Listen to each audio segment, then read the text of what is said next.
Hi, I'm Subhadra. I am a yoga teacher, wellness coach, producer, mother of four, and the owner of Yoga Angels International. This is Strip to the Naked Truth podcast. It's hard to say what the biggest life lesson growing up in Jamaica is. Jamaica is a place of absolute enormous lessons. I mean, this place is I feel like there's a specialty about Jamaica.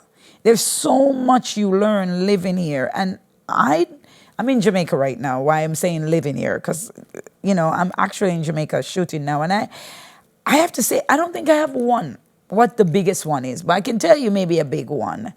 And I want to call this the incident. The incident. And I'm not going to try to get too much in the incident, but we'll eventually sit and talk about this incident that happened in my childhood. And I knew, just like when I waved to my dad, and I knew I wouldn't see him for a long time. I just didn't know how long. And it was long.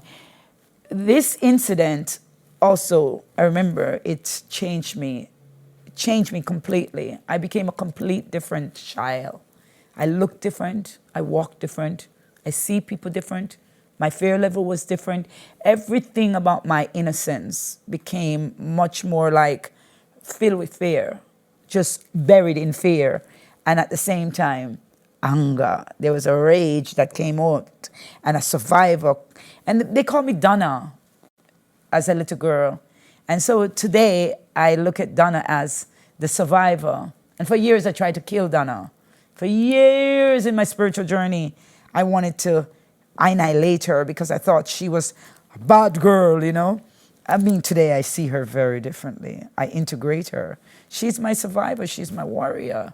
She's the one who makes me understand fight or flight. She made me, for the woman I've become, she needs to be there to make sure I stay safe. Because, people like me become, I would like to say, angelic enough, where you start to literally stop seeing the world as it is. You're here, but you see from the eyes you want to see from. You control your senses, And I've earned that. After 28 years of doing what I do, I see the world as I choose. Matter of fact, I call myself an alchemist. I spin it, and I create what I want to see. And when you do this kind of work, sometimes you forget that the survivor in you is very necessary. We tend to start to almost feel, I wouldn't want to say untouchable, because you're still going through things. But I really feel like you understand that none of this is you. None of this can touch you unless you give it permission. You really start to have some serious alchemist tool. But when I integrated Donna, after I understood that the incident had changed me, it did change me. It did create a bit of a hell zone in my life. But without getting too much in what the incident was, because it's got to have its own segment, I want to talk more about how I rose above all of it, because there's so many. And each time, how did I find my way into spirituality? And I guess I want to speak to those of you that might be watching this. We always find ourselves to the thing we need to heal. And if you're someone watching this, perhaps there's something you can learn or hear that stimulate or resonate in you. And I want to let you know that life is phenomenal. And you control every bit of your destiny if you know how to manage your thoughts and manage your action. What happened to us as in our childhood doesn't determine who we become as an adult if we're willing to die of those old principles that we have put in and recreate new one, because we're creating a new life. So in the meantime, I know we're about to shift segment and talk a little bit more, probably about some more happier highlights or something. So the incident will come and we'll talk more about it. But definitely that changed me forever. And still till today, the resonance of it, that I have to allow myself grace, time, loads of love and compassion. And then from there, things always work itself out. It just does. Healing the emotional body is a lifelong process. I am sure through this podcast, you'll see me break, you'll see me mend, you'll see me cry, you'll see me laugh. I do a lot of that because a lot of it's, I'm at that joy space. But you're stripping, hence the title, people, Strip to the Naked Truth. So don't expect emotional healing to be a one-time job. Expect that you will be going by layer by layer by layer, but facing you and knowing that you are like perfectly divine. The deeper you travel inside, more bliss you will discover, more strength you'll discover, more you'll understand why life has taken certain shape, more you'll begin to know that you have the power to change everything about your life. When you're a baby, you see, you come in and you're taken in life just by observing and sucking energy from every place you look. You don't know how to decide what to take in, what not to take in. You're learning everything new. But when you grow up, you do have a discernment. You have a gauge, you have an indicator. It starts to tell you. And you can start to just shape your life how you desire it to be. You have to become your own parent. You have to design the life you desire. You must know that this is power in your hands. No longer are you a child to make excuses. Now, if you're a baby, then listen, you got to go through the knocks of life until you get to the place where you can make your own decisions. And when you do, I say, look deep, dig hard, and make decisions that you know you want to live in your future. Just stay aware, stay present. What I do today creates my tomorrow. So look at that and say, what am I doing today? Do I want to live this tomorrow? If it's not feeling so good, it's time to go ice it and try again. Try something that makes you feel good. And I said, if your parents have migrated and leave you, put on your best feeling about them. Think of them in the best light. I did that.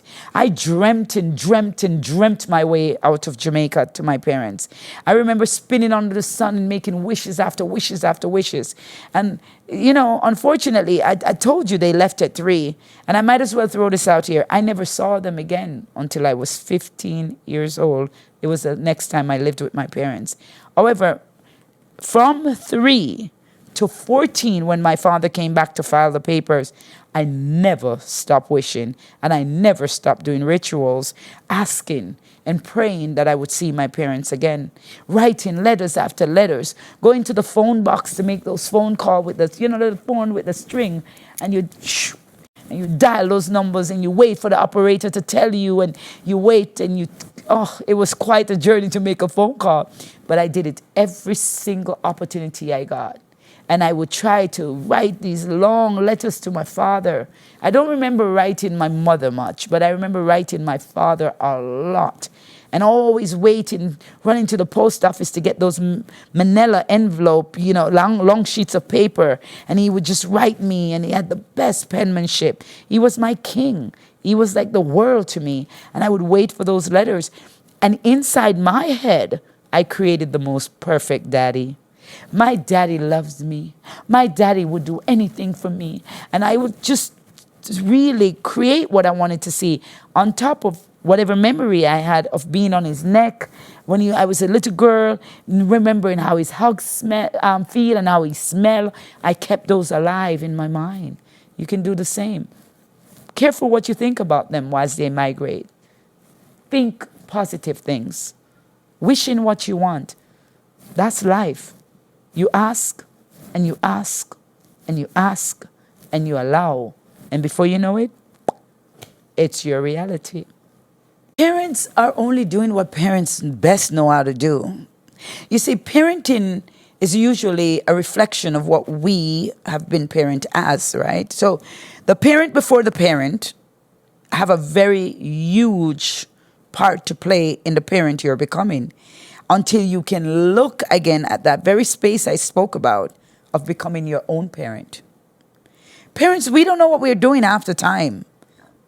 Meaning, a child is so pure and full of grace and alignment with the divine that the child probably would be a better parent at certain age than the parent themselves, because you're not tainted with the parent before.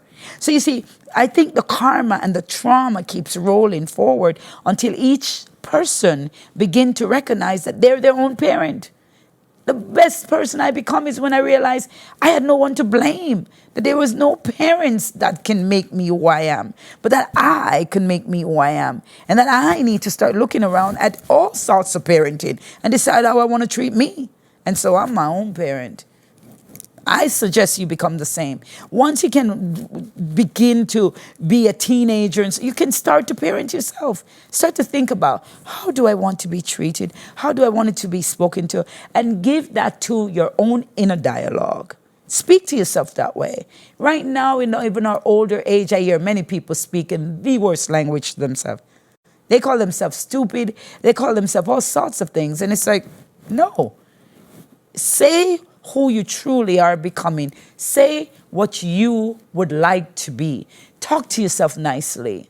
You know, don't wait for your parents to raise you properly. Raise yourself properly by treating yourself with kindness and love. That's how you raise yourself. And go out in society and practice it so much that before you know it, that's who you are. At least I'm only sharing with you what I do. So who I am today is a byproduct that I choose from anybody. I could learn from the man on the street. If I see something loving and kind, I want to bring that into my nature and practice that, then so I do. It's like carving my body into becoming strong and lean. Well, there's only one way to do that. I got to exercise, and I have to find the right exercise that's going to carve and lean the body out. It's the same thing with the mind. What are you eating mentally? Eat proper mental food. Think about what you're thinking. I'm going to say that again. Think about what you're thinking. And once you start to know what you're thinking, choose very wisely what you will think. And then once you start thinking, you will start speaking it. And then your words will change. And once you start speaking it, you'll start becoming it, because you're now acting out that way. And the more you act it out, your character is being formed.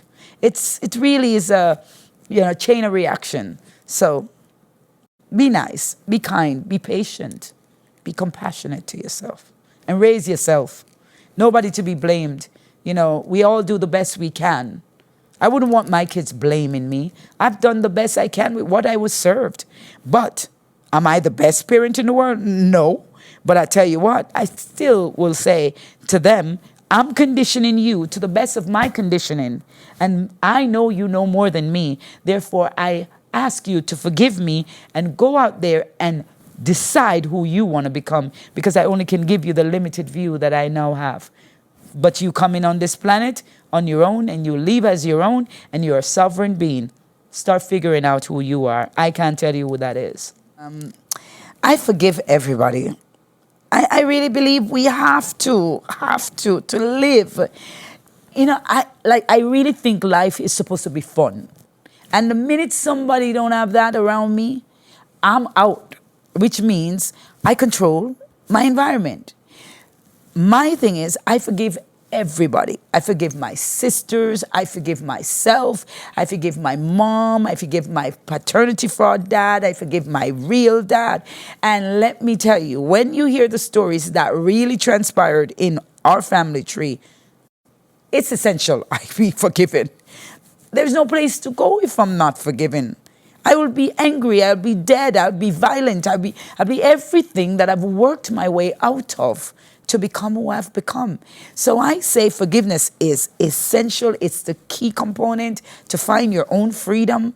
And really, you have to have an understanding that everyone, literally, we are good souls.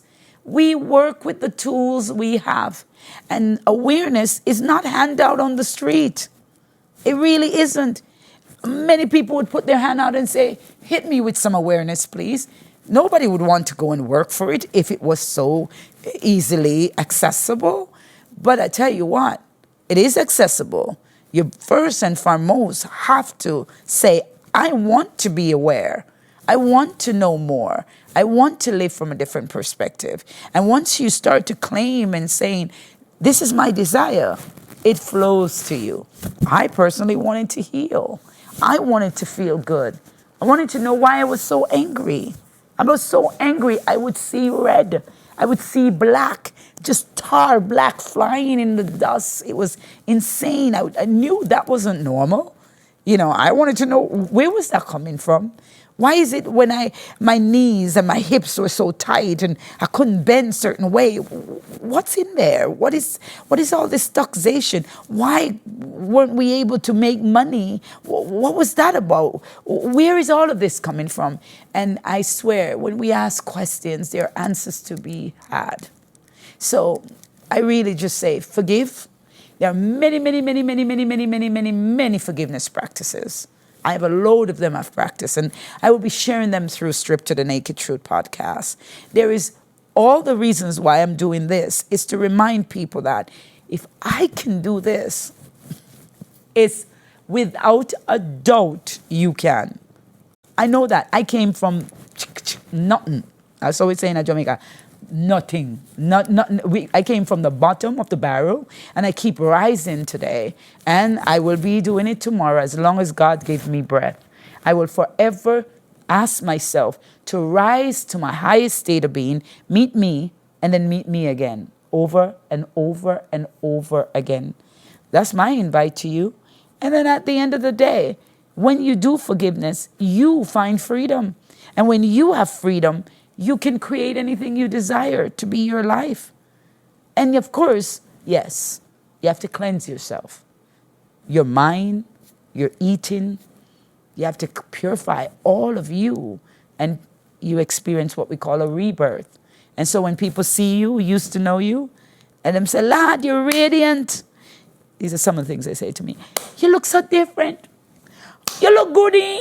Oh my God. All these wonderful compliments will come because what they're saying to you is, you're no longer the same. You're not looking like the same person. You're not behaving like the same person. You don't have to be what you were yesterday.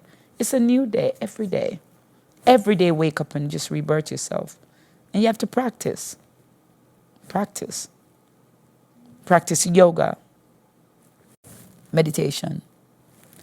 Practice affirmation. Practice natural eating. Practice speaking kindly. Practice just to love people because you can. Practice smiling. That one.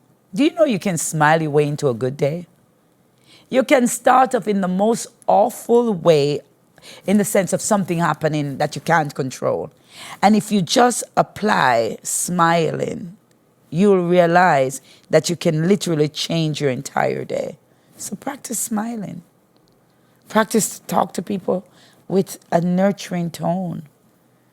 I mean, there's so much we can practice. Just start practicing. And hey, we also want you to send us your questions. We want you to talk to us. It's an interaction. It's not just me telling you my stories. It's me sharing with you some of my stories, yes. But it's also, how can we all overcome together the limitations that we've put upon ourselves and what have been put upon us, and how do we achieve, and how can we move into a higher sense of being and live a glorious life? It's what we deserve anyway. It's actually our birthright. Thanks so much for tuning in to our Strip to the Naked Truth podcast. As we take our leave of absence now, we want to invite you to send us all your questions, anything you want us to talk about. You can just find the information below. What is the incident in your life that might have affected you and changed the entire trajectory of your life? Let us know about it. Share it with us. In our next segment, we'll be talking about the incident of my life that I thought changed mine tremendously. And I look forward to sharing that with you. And until then, in our next podcast, strip to your naked truth.